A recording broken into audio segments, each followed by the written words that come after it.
नमस्कार दोस्तों, welcome back to your own channel wealth saga. आज है 19 फेब 2021। मार्केट में भीषण गिरावट और उसके चलते आपको एडवांस डिक्लाइन रेशो में डिक्लाइंस के फेवर में आज मार्केट ब्रेक दिखाई पड़ रही है। ऑलमोस्ट 1200 के आसपास स्टॉक गिर रहे थे और बढ़ने वाले स्टॉक थे करीब 550, विच क्लियरली डिमॉन्स्ट्रेट्स कि मार्केट में बिकवाली, मार्केट में प्रॉफिट बुकिंग बहुत ज़्यादा सीवियर तरीके से हुई है। और प्रॉफिट बुकिंग वहाँ पर ज़्यादा हुई है जहाँ पर कुछ दिनों से रनअप हो रहा था, वो था मिड कैप और स्मॉल कैप स्पेस। और मिड कैप और स्मॉल कैप स्पेस में आप देख सकते हैं करीब 1.5% से ज़्यादा की गिरावट। ऑल्दो सेंसेक्स और निफ्टी में करीब 1% की गिरावट थी और निफ्टी बैंक में 2% की गिरावट दर्ज हुई। ऑन दी कॉन्ट्ररी, अगर आप ग्लोबल मार्केट्स के बारे में बात करें तो ग्लोबल मार्केट्स में आज पॉजिटिविटी आपको दिखाई पड़ रही है। एस जी एक्स निफ्टी के बारे में बात करें, second trading session 28 points up है। तो ग्लोबल मार्केट्स में माइल्ड माइल्ड तेज़ी नज़र आ रही है, बहुत ज़्यादा अपसाइड भी नहीं है, बट येस माइल्ड तेज़ी नज़र आ रही है। लेकिन इंडिया मार्केट्स में आज ज़बरदस्त तरीके से प्रॉफिट बुकिंग हुई। अब भाई क्या आने वाले समय के टारगेट्स हो सकते हैं, उनको हम लोग चार्ट पे समझेंगे। लेकिन उससे पहले देख लेते हैं दोस्तों, आज की भीषण गिरावट के बावजूद भी आज के बढ़ने वाले स्टॉक्स कौन से थे। आज के बढ़ने वाले स्टॉक्स थे यूपीएल। आज के बढ़ने वाले स्टॉक्स में थे इंडसइंड बैंक, गेल, एचयूएल। ये कौन से स्टॉक्स हैं? ये वो स्टॉक्स हैं जो कि पिछले 3-4 दिनों से गिर रहे थे। Specially IndusInd bank, specially HUL, इनमें काफ़ी दिनों से गिरावट आ रही थी और आज इसमें कुछ वैल्यू बाइंग उभर करके आई है। और गिरावट का सिलसिला जारी है हीरो मोटोकॉर्प में, टाटा स्टील में, ओएनजीसी जो कल का टॉप गेनर्स में से एक था, आज इसमें 5% का करेक्शन आया। क्योंकि दोस्तों जैसा कि मैंने आपको बताया, मार्केट में जहां पर भी फंडामेंटल्स के बियॉन्ड रन अप आ जाएगा। कल भाई ओएनजीसी 10% के आसपास भाग गया। भाई ठीक है, मतलब गवर्नमेंट ने आपके फेवर में कुछ कुछ स्टेप्स लिए हैं, but that does not mean कि एक दिन में स्टॉक 10% चला जाएगा। तो अगर 10% चला जाएगा तो ठीक है, जा भी सकता है, लेकिन उसके बाद उसमें जो जो दिमाग वाले हैं, जो सेंसिबल लोग हैं, वो उससे प्रॉफिट डेफिनेटली बुक करेंगे। और वही आज हुआ। बात करें एसबीआई की, तो एसबीआई भी बियॉन्ड फंडामेंटल्स काफ़ी ज़्यादा भाग चुका है। फिलहाल उसमें करेक्शन दिखाई पड़ रहा है पिछले 2 दिनों से, और आज वो 400 के नीचे आ गया। ऑलमोस्ट 2-3 दिन पहले अभी ये 420 के आसपास चल रहा था और आज 400 के नीचे। और दोस्तों यही वैल्यूएशन ये लोग डिजर्व करते हैं, बल्कि इससे कहीं ज़्यादा नीचे।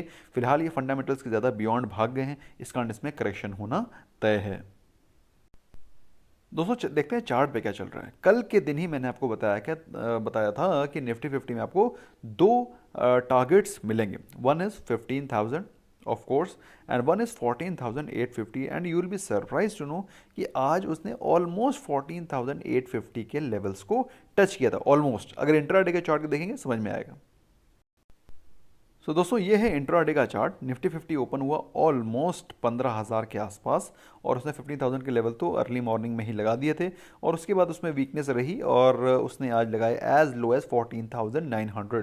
जो 14,850 के जो मेरे लेवल्स थे, ऑलमोस्ट 14,850 तो नहीं गया, 950 गया है। और मेरे हिसाब से दोस्तों 14,850 के लेवल्स भी आपको जल्दी ही दिखाई पड़ सकते हैं। और अगले वीक में क्या रहेगा, अगले वीक में क्या मार्केट हो सकती है, उसके बारे में मैं निफ्टी वीकली व्यू पोस्ट करूंगा। You must watch that. उसमें मैं कुछ स्टॉक्स भी बताऊंगा जिसको कि आप नेक्स्ट वीक के लिए वॉच लिस्ट पे लगा सकते हैं और जिसमें आपको अच्छा खासा मुनाफा हो सकता है। That I will cover in my Nifty weekly view video tomorrow. दोस्तों सिमिलर भीषण गिरावट निफ्टी बैंक में भी रही, बल्कि उससे भी कहीं ज़्यादा। अगर बात करें निफ्टी बैंक के बारे में, तो निफ्टी बैंक ने आज 35,750 के नीचे के लेवल भी टच कर लिए थे। लेकिन उसमें लास्ट में 15-30 मिनट्स में थोड़ी सी रिकवरी आई और उसने ऑलमोस्ट 36,000 के लेवल्स को फिर से रिक्लेम करने की कोशिश करी। तो करीब 250-300 पॉइंट का जंप लास्ट के आधे घंटे में है। मार्केट में वीकनेस थी और मैंने आज दोस्तों करीब 1-1:30 बजे के बाद स्क्रीन को ऑफ कर दिया था, क्योंकि मुझे मालूम था मार्केट में आज भीषण गिरावट होने वाली है। इसलिए मैंने आज कोई भी BTST ट्रेड नहीं लिया था। और दोस्तों ये वीकनेस आगे भी हफ्ते कंटिन्यू रह सकती है, और इसमें कितनी रह सकती है, कैसा रहेगा नेक्स्ट वीक का माहौल, वो हम लोग जानेंगे वीकली की व्यू में। फिलहाल मार्केट वीक दिखाई पड़ रही है, prima facie market is looking weak, और ऐसा लगता है कि थोड़ा सा करेक्शन और डीप हो सकता है। दोस्तों इनफैक्ट आज मैं थोड़ा ट्रैवल कर रहा था और ट्रैवल के बीच में मैंने थोड़ा समय निकाल करके मैंने सोचा एक इवनिंग रैप आपके लिए पोस्ट कर देता हूँ, इंपॉर्टेंट इन्फॉर्मेशन को आपके साथ शेयर कर देता हूँ। अदरवाइज आप लोग you will be left with no information, और may be cooked information, half cooked information. तो एनीवे बात करते हैं हम लोग अच्छी न्यूज़ की। आज के दिन कुछ अच्छी न्यूज़ भी थी। स्टॉक स्पेसिफिक पहली न्यूज़ है मैरिको को लेकर के। मैरिको जल्दी ही सफोला ब्रांड के अंतर्गत नूडल्स लाने वाला है। अभी तक आपको मालूम होना चाहिए मैरिको अभी सफोला ओट्स करके इनका प्रोडक्ट आता था जो कि मार्केट में काफ़ी ज़्यादा बिकता है, और अभी नूडल्स लाने वाले हैं। तो एक तरह से मैगी को कॉम्पीट करने के लिए कुछ मसाला बन रहा है। ऑल्दो मैगी को कॉम्पीट करने के लिए पहले आईटीसी ने भी कोशिश करी है, और भी कम पतंजलि ने भी कोशिश करी, आटा नूडल बनाया है, लेकिन वो सब नहीं चले हैं क्योंकि मैगी इटसेल्फ एक बड़ी कॉल ना, जब आदमी को खाना होता है तो मुंह से क्या निकलता है, भैया मैगी ले आओ। तो नूडल्स नहीं निकलता, मैगी निकलता। तो मैगी इटसेल्फ अ ब्रांड, और ऐसे में दोस्तों कॉम्पीट करना ठीक है, अच्छी बात है मेरे हिसाब से। अगर प्रोडक्ट अच्छा हुआ तो उसकी मार्केट बनेगी। But yes, if you are challenging Maggi तो it will take some time. Maggi की market is very very well established.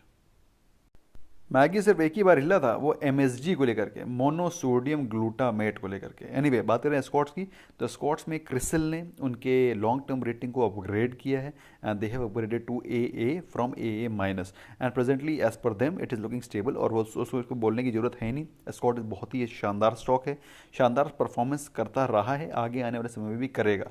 Almost debt free company है, बहुत ही अच्छे फंडामेंटल्स है। इंडिया में एक rural story, rural growth continue रहने वाली है। ऐसे में Escorts is a great stock to hold for long term.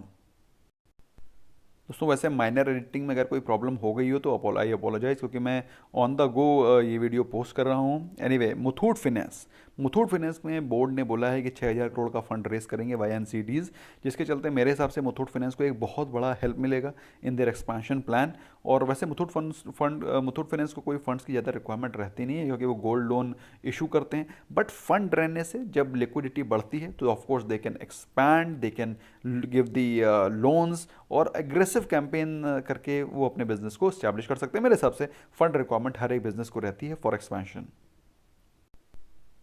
तो ओवरऑल एक पॉजिटिव चीज़ है, पॉजिटिव न्यूज़ है for Muthoot Finance share holders as well. अगर हम लोग बात करें अशोक लेलैंड की, दोस्तों आज अशोक लेलैंड में भी पॉजिटिव न्यूज़ थी कि उनका एक बहुत दिनों से न्यूज़ में ये बात चल भी रही थी कि अशोक लेलैंड जल्दी ही विजयवाड़ा में अपने कॉमर्शियल प्रोडक्शन ऑफ बसेस को स्टार्ट करने वाले हैं, और दोस्तों उन्होंने शुरू कर दिया है, ऐसी न्यूज़ है मार्केट में। ऑल्दो मैं तो विजयवाड़ा जा करके देखने गया नहीं हूँ, लेकिन इस प्रकार की न्यूज़ है मार्केट में कि अशोक लेलैंड ने प्रोडक्शन स्टार्ट कर दिया है। So which will give it a fillip in their production and which will give it fillip in their performance as well। तो मेरे हिसाब से अशोक लेलैंड वाले जो भी शेयर होल्डर्स हैं जिन्होंने निवेश किया हुआ है, they must hold it, and I think Ashok Leyland will fare better in times to come. आज दोस्तों एक स्टॉक था बहुत बम्पर भागा था, वो था आईडीएफसी फर्स्ट बैंक, और इसके बारे में मैंने आपको मॉर्निंग में टेलीग्राम चैनल पे अपडेट दिया था। ऐसा नहीं है कि मैंने अपडेट दिया और भाग गया, इट इज़ जस्ट बिकॉज कि मार्केट में न्यूज़ ही थी, उसको ऊपर जाना ही था।